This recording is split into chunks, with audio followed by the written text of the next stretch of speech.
Rebelión de maestros. Chéquense nomás que en la UPAV los maestros ya andan hasta las chanclas de promesas. El viernes les dijeron que ya había lana, pero el sábado las calles de Jalapa y Río Blanco ya estaban cerradas. Y agárrate, porque mientras a los profes les tiran la quincena que no llega, en Boca del Río se les acabó la música, literal. 51 músicos de la Filarmónica se quedaron en la calle sin finiquito y sin aviso. Pero la cosa se pone más color de hormiga porque Veracruz está quedando seco. Aguas aquí. El déficit de lluvia está al 62% y las presas ya van para abajo. Quédate, porque aquí no nos guardamos nada. Soy Rodrigo Croza y esto es el Noti Express. Arrancamos. Rebelión de maestros. El viernes se anunció que la UPAV empezó a pagar adeudos. Y al día siguiente, el sábado, los maestros estaban otra vez en la calle. Así de claro. Así de tenso está el ambiente en la Universidad Popular Autónoma de Veracruz. Porque mientras el comunicado hablaba de depósitos a coordinadores y administrativos, en Jalapa y Río Blanco se cerraban vialidades. La pregunta no es si empezó el pago, la pregunta es por qué el anuncio no alcanzó para frenar la protesta. Lo que estamos viendo es una desconfianza acumulada. Meses sin salario no se borran con un boletín. Hubo maestros que arrastraron atrasos hasta 8 meses y eso no es un detalle contable, es desgaste personal. Y el mensaje en las marchas fue interesante, porque no se declararon en contra de la gobernadora. El reclamo fue directo al atraso. El problema no parece ser la intención, el tema está en la operación y en los tiempos que no coinciden con la urgencia de quienes viven de su quincena. El miedo, obviamente, está en todo esto. El Congreso de Veracruz aprobó que la universidad pasara al control estatal hace algunos meses y quedara sectorizada a la Secretaría de Educación de Veracruz. La apuesta fue ordenar la administración y cerrar la puerta a manejos irregulares. Y suena correcto. Pero la transición ha sido más lenta de lo que la base esperaba. Regularizar contratos, revisar nóminas, integrar expedientes. Y bueno, mientras eso ocurre, el maestro quiere ver reflejado el depósito, no el proceso. También están las detenciones de exfuncionarios de la UPAV y eso manda un mensaje político fuerte. Había irregularidades y se está actuando. El desorden venía de antes, pero aquí está el punto incómodo. Si ya hay intervención, si ya hay control estatal, ¿por qué el anuncio de pago no logró desactivar la inconformidad? Desde dentro del propio movimiento se reconoce que el miedo es que el depósito llegue a medias o por partes. La universidad asegura que ahora sigue el turno de docentes y directores. Es un avance, nadie lo niega.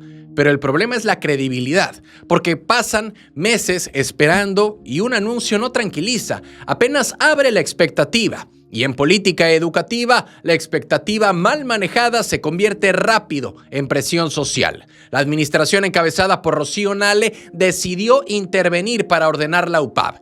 El movimiento fue necesario. Ahora la prueba es que la regularización se sienta en el bolsillo. Y no solo en el organigrama, porque en Veracruz ya aprendimos algo. Cuando la nómina falla, la calle responde. Y eso no se resuelve solo con anunciar, se resuelve cumpliendo. ¿Cansados de las mismas noticias de siempre? ¿Con los mismos de siempre? Aquí lo contamos sin rollos, directo y diferente. Dale click a la campanita, suscríbete y entérate de lo que de verdad está pasando en Veracruz y en la política. Noticias locales. Del Foro Boca a la calle. Sí, en Boca del Río la música se detuvo y más de 50 músicos quedaron en el aire. La historia la publicó La Silla Rota Veracruz y no es exageración. 51 integrantes de la Orquesta Filarmónica se quedaron sin empleo, sin aviso formal y sin finiquito. José, violista de 31 años, pasó del escenario al volante de un taxi. Otros venden muebles o migraron para dar clases y aquí la pregunta incómoda no es artística, es financiera. ¿Cómo un recinto que costó más de 300 millones termina sin dinero para pagar a quienes le daban sentido? El Foro Boca fue construido con más de 324 millones de pesos, según la Auditoría Superior de la Federación. Nació como símbolo cultural en tiempos de Miguel Ángel Yunes Márquez como alcalde, pero el proyecto siempre dependió del subsidio municipal y de patrocinadores que nunca terminaron de llegar. Y cuando los ayuntamientos decidieron retirarse del financiamiento, el modelo quedó expuesto. El problema no parece ser la intención cultural, el tema está en la sostenibilidad. De acuerdo con lo documentado por La Silla Rota, la tensión no era nueva. En la administración de Humberto Alonso Morelli hubo reducción salarial del 50% y despidos que generaron demandas laborales. Es decir, la orquesta ya arrastraba incertidumbre, pagos tardíos, ajustes, promesas de continuidad, pero la diferencia es que ahora el corte fue total. No del 50%. La alcaldesa de Veracruz, Rosa María Hernández Espejo, señaló que su municipio no podía seguir subsidiando el proyecto, que encima está en otro municipio. Y en Boca del Río, Marijose Gamboa dejó claro que tampoco habría recursos para sostener la nómina. Y sin financiamiento cruzado, la estructura se desfondó. No hubo comunicado formal a los músicos, solo la noticia de que el dinero ya no estaría. La propia La Silla Rota Veracruz retomó los testimonios de quienes hoy buscan cómo salir, de su incertidumbre financiera, digámosle así, porque algunos apuestan a que la orquesta puede regresar como proyecto independiente cobrando por boletaje. Suena posible, pero también frágil, porque cambiar salario fijo por ingreso variable no es un ajuste menor, es un cambio de vida. Y lo que pasó en Boca del Río no es solo el fin de una orquesta, es el reflejo de cómo los proyectos culturales dependen del presupuesto público y del ánimo político. Y cuando ese respaldo se retira sin transición clara, la música deja de sonar. No por falta de talento, por falta de estructura. Y eso, en Veracruz, ya nos sorprende. Noticias locales. Veracruz se queda sin agua. En Veracruz el agua empieza a bajar, y no es metáfora. Las presas descienden por estiaje mientras el déficit de lluvias ya ronda el 62% por debajo de lo normal. No es alarma roja todavía, pero sí foco amarillo encendido. El dato no es menor, porque cuando el agua empieza a retroceder en febrero, lo que viene para marzo y abril suele ser más duro. Y la pregunta queda en el aire. ¿Estamos preparados para un escenario más seco del que parece? Desde el organismo de cuenca Golfo Centro de la Comisión Nacional del Agua advierten que los almacenamientos siguen en rangos normales para la temporada. Y el problema no parece ser el nivel actual, sino la tendencia. Jesús Carranza aparece con sequía moderada. Hidalgotitlán y Uxpanapa siguen en condición anormalmente seca. La cuenca del Coatzacoalcos empieza a resentirlo. No hay nuevos municipios en lista, pero el mapa no se mueve porque llueva más, sino porque todavía no llueve lo suficiente. El frente frío dejó algo de lluvia, sí, pero fue un respiro corto, porque el déficit persiste y eso pesa. Y cuando el acumulado está tan por debajo de la media, no basta con un par de eventos aislados. Se necesita constancia y lo que viene, según el pronóstico, es calor por arriba de lo normal y ambiente más seco. Y esa combinación nunca es buena noticia. Las presas de La Cangrejera, Canseco y Catemaco muestran tendencia a la baja. Aún están mejor que en los años más complicados recientes y eso es cierto. Pero aquí el tema está en la operación futura, porque si el estiaje se intensifica, la presión no cae sobre una sola oficina. Se distribuye entre consumo urbano, campo, industria y prevención de incendios. Y ahí es donde la coordinación suele ponerse a prueba. El llamado oficial es muy claro: uso responsable del agua y evitar desperdicio o contaminación. Suena repetido, pero en época seca cada litro cuenta, porque el desgaste no empieza cuando la presa se vacía, empieza cuando se normaliza que cada año el margen sea más corto. Y Veracruz todavía no está en crisis hídrica, pero el termómetro climático ya marcó tendencia, y cuando el agua baja en silencio, lo que sube es la preocupación. Noticias locales. Del abandono a la foto. Durante meses, en la colonia Parcela 14 de Poza Rica, el Parque 5 de Mayo dejó de ser un punto de encuentro para convertirse en un espacio vacío. Juegos desgastados, áreas sin vida y familias que poco a poco dejaron de reunirse ahí marcaron el inicio de un problema silencioso. Cuando un parque se abandona, también se rompe la convivencia. Y hoy la historia empieza a cambiar, porque ese lugar vuelve a abrir sus puertas con una nueva intención: recuperar el espacio donde antes se construía comunidad. El ayuntamiento, encabezado por la alcaldesa Adanely Rodríguez, puso en marcha la rehabilitación a través de cuadrillas de servicio público y la Dirección de Juventud. Se trabajó en juegos, equipamiento y entorno general, buscando devolverle funcionalidad a un sitio que llevaba tiempo esperando atención. Y la apuesta es clara: rescatar espacios públicos para que vuelvan a ser seguros y útiles. La duda natural ahora es si este esfuerzo será el primero de varios pasos o solo una solución momentánea dentro de una ciudad que aún tiene pendientes similares. Y bueno, en colonias como Parcela 14, un parque representa mucho más que áreas verdes. Es la cancha improvisada después de la escuela, el lugar donde los vecinos se saludan y donde las familias se encuentran un respiro entre el calor y las preocupaciones diarias. Y el hecho de recuperarlo significa devolverle ritmo a la vida cotidiana, pero el verdadero desafío apenas comienza: mantenerlo activo, evitar el deterioro y garantizar que la seguridad acompañe al espacio para que no vuelva al abandono.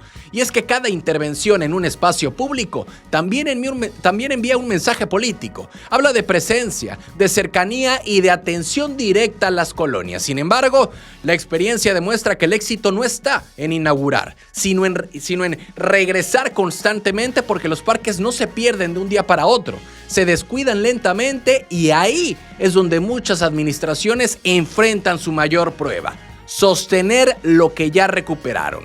Pero bueno, hoy las familias de Parcela 14 tienen de nueva cuenta su parque. La rehabilitación del Parque 5 de Mayo no se resuelve del todo, pero sí marca un comienzo. Y más que una obra grande, es la recuperación de un punto común que había quedado en pausa. Y a veces, en la política local, las soluciones más simples son las que empiezan a transformar poco a poquito la vida de una comunidad. Noticias locales. Violencia explota en secundaria. En el puerto de Veracruz, un video grabado dentro de la Secundaria Técnica Industrial 26 encendió otra vez la alarma. Violencia entre alumnos, golpes en pleno horario escolar y nadie interviniendo a tiempo. Se viralizó, se compartió y volvió la misma pregunta incómoda: ¿qué está pasando dentro de las aulas? Porque no es el primer caso que sacude redes sociales. Lo que cambia es la velocidad con la que el escándalo rebasa la escuela y obliga a reaccionar. La titular de la Secretaría de Educación de Veracruz, Claudia Tello Espinosa, fijó postura pública. La Secretaría de Educación de Veracruz aplicará los protocolos correspondientes y seguirá construyendo ambientes escolares respetuosos y pacíficos, porque la convivencia se debe basar en el respeto, el diálogo y la inclusión. Cero tolerancia a la violencia, activación de protocolos, llamado directo a docentes para no dejar grupos sin supervisión. Y el mensaje es claro: el problema no parece ser la intención institucional, el tema está en la operación diaria, en lo que ocurre cuando el maestro sale un momento, cuando el pasillo se queda sin vigilancia y cuando el conflicto escala en segundos. Primero circuló el video donde un alumno golpea a una compañera. Después vino la versión de que hubo confrontación mutua, pero más allá de quién inició, la escena exhibe algo más profundo: la normalización de grabar antes que intervenir. Y ahí hay un foco rojo social, porque la violencia no solo es el golpe, también es el silencio alrededor. Desde la dependencia se informó que se aplicarán protocolos de convivencia y que habrá seguimiento bajo la normativa contra el acoso escolar. También se llamó a las familias a reforzar valores y diálogo en casa. Y sí, la responsabilidad es compartida, escuela y hogar. Pero cuando el incidente ocurre dentro de un plantel, la expectativa ciudadana es clara: que la institución contenga, prevenga y actúe antes de que el video llegue a redes sociales, porque el desgaste no viene solo del caso, viene de la repetición. Cada vez que un hecho así aparece, la percepción pública es que algo se está escapando de las manos. Y bueno, las ganas de corregir están, los protocolos existen, pero la pregunta es si se están aplicando con firmeza y constancia necesaria, porque la violencia escolar no se resuelve con un comunicado ni con un video en redes, se enfrenta todos los días, en cada salón, y en Veracruz el reto no es decir cero tolerancia, es demostrarlo antes de que vuelva a hacerse viral. Noticias locales. Antinarco gringo atraca en Veracruz. Sí, un buque antinarcótico de la Armada de Estados Unidos volvió a atracar en el puerto de Veracruz. El US Wichita, identificado como LCS-13, ingresó al recinto portuario en lo que la Secretaría de Marina reportó como una visita de reabastecimiento logístico. Y no es la primera vez, es la segunda en menos de 3 meses, y cuando una embarcación de este perfil regresa tan pronto, la conversación ya no es solo técnica, es estratégica. La versión oficial habla de carga de víveres y artículos de primera necesidad para la tripulación. Operación rutinaria, breve, sin anuncio de estancia prolongada. La vez anterior permaneció apenas un día y ahora no se ha precisado cuánto tiempo estará en muelle veracruzano. Y ahí surge la lectura política inevitable. ¿Es simple logística o parte de una coordinación más constante en el Golfo? El US Wichita no es cualquier barco, es parte de la flota estadounidense que opera en misiones contra el narcotráfico, tráfico de armas y contrabando marítimo. Así que su presencia en aguas del Golfo suele estar ligada a tareas asignadas a la segunda y cuarta flota, es decir, operaciones que miran directamente a la seguridad regional. Desde el lado mexicano, la Secretaría de Marina informó del arribo como parte de protocolos normales de cooperación y tránsito marítimo internacional. Pero el tema no parece ser la autorización del ingreso. El punto fino está en el contexto. Un golfo vigilado, rutas marítimas bajo presión y un escenario donde el combate a actividades ilícitas se mueve cada vez más por mar. Veremos qué sucede con este buque, cuántos días más estará, porque Veracruz, por su posición estratégica, no es un puerto cualquiera. Es puerta comercial, energética y también punto clave en el mapa de seguridad. Y cuando un buque de esta naturaleza llega 2 veces en corto plazo, no se trata de espectáculo naval, se trata de señales. Por ahora, la visita se maneja como reabastecimiento, pero nada extraordinario. Sin embargo, en temas de seguridad marítima, las coincidencias casi nunca son solo coincidencias. Y en el Golfo, cada movimiento se observa con lupa.